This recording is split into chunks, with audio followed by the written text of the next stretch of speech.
Tātad pušpresu vingrinājumus izmantoju Medical Ball. Varam arī ņemt, protams, jūtamies spēcīgāk, varam ņemt kaut ko lielāku. Es izmantoju 2 kg bumbiņu. Tātad, kas ir svarīgi? Atrodamies mēs uz celīšiem, pēdas vai potības locītam iztaisnot. Okay?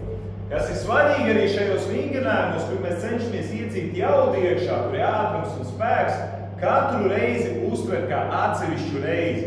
Tātad mēs izdaram vienu, es izdaru, es nākošo atkal sagatavojos, es uzlādējos, es uzvelku to bultu, šauju no jauna. Okay?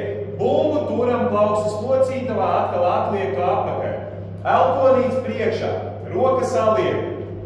Iesēžamies arī celīšu locītavā, sagatavojamies un šaujam uz augšu un nedaudz uz priekšu. Es, piemēram, mēģēšu uz, redzam, kur ir sienas stūrīts, uz turienam. Okay? Tātad es sagatavojos, uzlādējos un cik vien ātri un asi šauju ārā.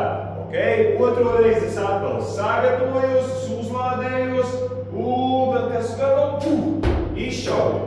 Okay? Kā jau teicu, katru reizi uztveram kā atsevišķis, uzlādējos, sagatavojos un ielieku visu, kas man ir iekšā katrā reizē atsevišķi, lai nav tā, ka mēs vienkārši ieejam jau azartā, sākam mētāt. Katra reize, pilnīgi atsevišķi.